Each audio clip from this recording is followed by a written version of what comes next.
Bridge in Spokane's Manito Park has always been a popular spot for photos, but it's also proving to be dangerous for local pets. One woman says her beloved golden doodle jumped to its death from the historic stone bridge. Lori Rayburn says she wasn't familiar with the park and didn't have her animal on a leash, a mistake she hopes no other pet owners will make. She spoke exclusively tonight with Kyle Simchuk, revisiting that bridge for the first time. Kyle, it sounds improbable, but as it turns out, her dog's not the only animal that's jumped off that bridge. Hey, Aaron, we spoke with a South Hill vet who's treated several dogs over the years. All have injured themselves from jumping off that same bridge. This pet owner doesn't just want to raise awareness. She's hoping the city will do something to prevent future accidents. 6-year-old Abigail was more than just a dog. We spent every day together, every minute of every day. She was a member of Lori Rayburn's family. She loved children. She loved to run and play and jump and chase squirrels. So on her 6th birthday this October, Lori knew she had to do something special. Well, Manito, I always heard was a beautiful park, and I never came up here. The sun was shining, Abigail's tail was wagging, but this perfect day was about to take a tragic turn. I don't want anyone to have to go through or see what I saw that day.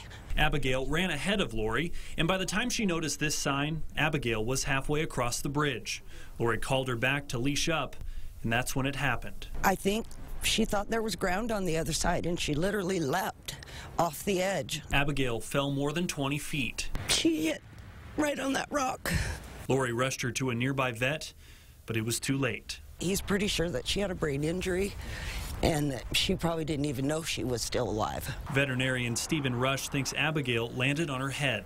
He says she isn't the only dog that's jumped in the last 12 years. Ace, a black lab cross, he was lucky. He landed I think on all fours and received some abrasions. The second case, a couple years later, Ginger, yellow lab, she actually landed on her front legs. Those dogs were seriously injured, but lived. I feel like a bad pet owner because I should have had her on leash. Lori says there was no sign to warn her about the bridge or leashes where she parked. It's a mistake she now has to live with. I just want to make sure that everybody's aware of that.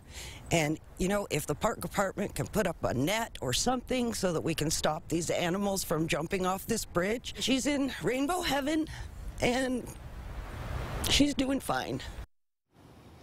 And we reached out to the Parks and Rec Department for a comment. A spokeswoman said, "We are so sorry to hear about the woman who lost her dog.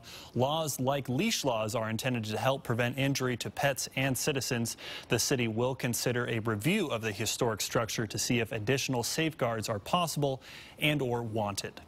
And we'll let you know if the city decides to make any changes. Live in studio tonight, Kyle Simchuk, KXLY for Nightside. Kyle, thank you.